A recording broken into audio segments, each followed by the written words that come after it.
Please donate so you can hear more about the leader of the newest party in Canada. Dominic Cardy joins me right now, Canadian Future Party. Welcome to the show. You've had a convention. You've put out some positions.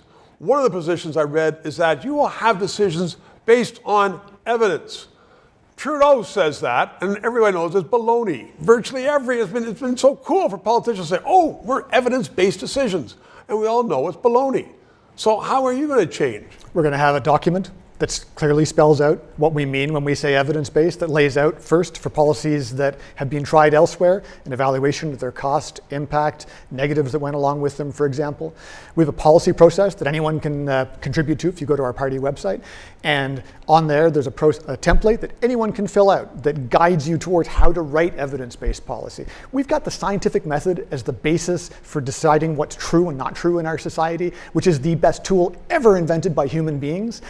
That's true. We got to use it. But most politicians don't use it. They twist it. That's why I'm not in one of those other parties, because right now we have got, after 100 plus years of trying with some parties that absolutely were right for the moment, that left and right battle versus centralized economy versus decentralized, now we know what works. We know that a regulated market within a system of broad competition under capitalism, it works. It makes us live a life that our ancestors 150 years couldn't even have dreamed of. And that came about because of evidence-based policy and politics. So you're going to see us using that template, but more to the point, I challenge anyone, if you hear anyone from my party or me saying anything that you think isn't supported by evidence, call me out on it. And if I can't back it up, we're going to do something else that's kind of radical. In my party, we're going to apologize, because humans make mistakes. And if you screw up, the best way to get people's trust back is to say, you know what, I screwed up. I'm sorry. No, I mean, that would be refreshing. But then we still have the situation of evidence in one person's eyes is not the same evidence in another. I mean, so if you're dealing with science, if you're dealing with, you hold something up here, let go, it's going to fall down, gotcha. But, evidence is not always the same. Of course. It's just like the carbon tax. It's just like so many scientists saying, the world is going to be destroyed next year or last year, and they're wrong. So how do you deal with that?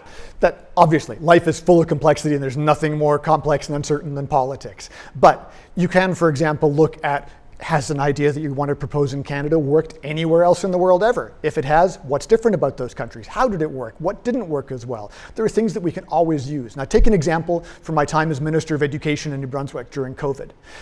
I was given a report from my department about air standards in our schools. And I was quite convinced that we were doing more than enough based on evidence. Experts from outside told me I was wrong.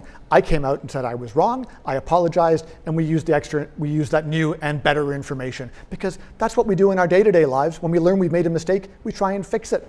Dominic Cardy, how refreshing. 3 minutes. Thank you very much. To those of you who have subscribed and donated, a heartfelt thank you. You're keeping us on the air.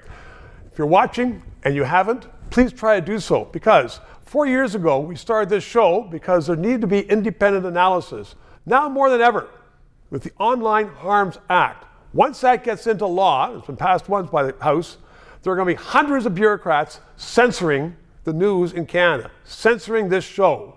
We need to keep it on the air. Thanks for your support.